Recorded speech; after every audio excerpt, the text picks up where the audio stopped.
Assalamualaikum warahmatullahi wabarakatuh. Perkenalkan, kami dari kelompok 5 akan mempresentasikan poster proyek kami yang berjudul Hubungan RLS, UHH, dan PPM dalam menjelaskan variabel indeks pembangunan manusia di suatu wilayah. Kemudian di kelompok kami itu ada saya sendiri bernama Salsabila, kemudian ada Razul Fuzari, Saiful Muzihira, dan Kana Revina. Baik, pertama saya akan menjelaskan sedikit mengenai apa itu IPM.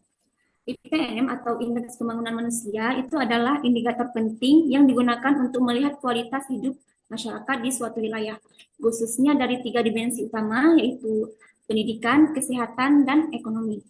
Namun jika kita melihat kondisi di Indonesia, IPM antar wilayah masih menunjukkan ketimpangan yang cukup besar. Ada provinsi dengan kualitas hidup yang sangat baik, tetapi ada juga daerah yang masih tertinggal sangat jauh. Karena itu, proyek kami ini fokus untuk melihat seberapa besar hubungan tiga faktor penting pembentuk IPM, yaitu ada umur harapan hidup, UHH sebagai indikator kesehatan, rata-rata lama sekolah sebagai indikator pendidikan, dan terakhir ada persentase penduduk miskin sebagai indikator ekonomi. Kemudian tujuan utama proyek kami ini adalah untuk mengetahui bagaimana ketiga faktor yang saya sebutkan tadi saling berhubungan dengan IPM, serta dari ketiga faktor tadi, faktor yang mana yang memberikan pengaruh yang paling signifikan terhadap variasi IPM antar wilayah. Kemudian selanjutnya metode dan deskripsi data akan dijelaskan oleh Analivina. Baik, saya akan menjelaskan tentang metode penelitian serta gambaran umum data yang kami gunakan. Proyek kami ini, kami melalui beberapa langkah. Yang pertama, yaitu kami menentukan tema proyek, yang kedua mengumpulkan data, yang ketiga menentukan variabel, yang keempat menentukan metode analis, dan yang kelima melakukan pengolahan data serta menarik kesimpulan.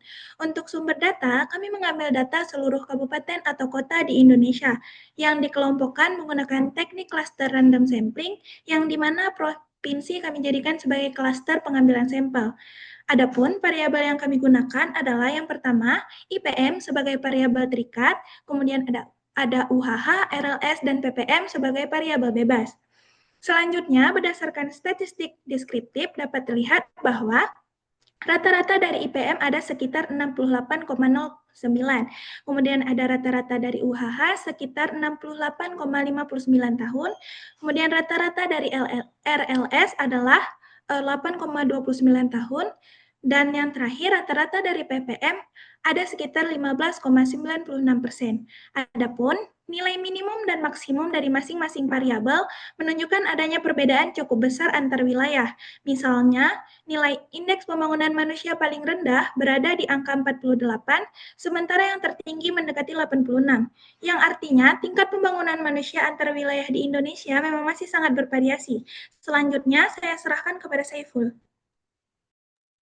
Selanjutnya adalah hasil dan pembahasan. Pada bagian ini saya akan menjelaskan hasil analisis korelasi dan interpretasi deskriptif antar provinsi.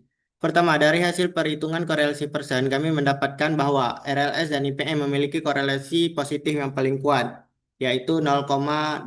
Artinya, semakin tinggi rata-rata lama sekolah di suatu wilayah, maka IPM daerah tersebut akan terus meningkat. Yang kedua, ada UAH dan IPM memiliki korelasi 0,75 yang merupakan hubungan positif kuat. Ini berarti semakin baik kondisi kesehatan masyarakat, semakin tinggi pula nilai IPM.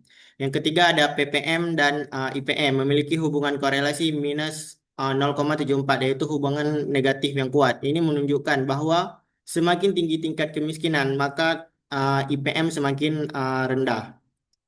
Ini menunjukkan bahwa selain itu, kami juga melihat grafik rata-rata IPM per provinsi. Hasilnya menunjukkan bahwa Provinsi Jawa Timur dan Aceh memiliki rata-rata IPM yang relatif tinggi, sementara Nusa Tenggara Timur dan Papua Barat memiliki nilai IPM yang rendah. Hal ini menguatkan bahwa ketimpangan pembangunan masih terjadi dan dipengaruhi oleh pendidikan, kesehatan, dan tingkat kemiskinan di masing-masing daerah. Selanjutnya akan dilanjutkan oleh Tazul Fuzari. Baik, terima kasih. Berdasarkan seluruh hasil penelitian, dapat kami simpulkan bahwa UHH, RLS, dan PPM memiliki hubungan yang kuat dengan IPM. Dua variabel pertama, yaitu UHH dan RLS, memberikan pengaruh positif, sedangkan PPM memberikan pengaruh negatif terhadap IPM.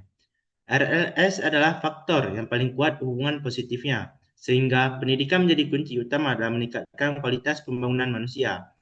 PPM memiliki korelasi negatif yang signifikan, menunjukkan bahwa tingginya tingkat kemiskinan sangat berpengaruh dalam menurunkan IPM, UHH, dan RLS. Secara keseluruhan, penelitian ini menunjukkan bahwa untuk meningkatkan IPM, kebijakan pemerintah harus berfokus pada peningkatan kualitas pendidikan, peningkatan layanan kesehatan, serta penurunan angka kemiskinan. Sekian presentasi dari kelompok kami. Terima kasih. Wassalamualaikum warahmatullahi wabarakatuh.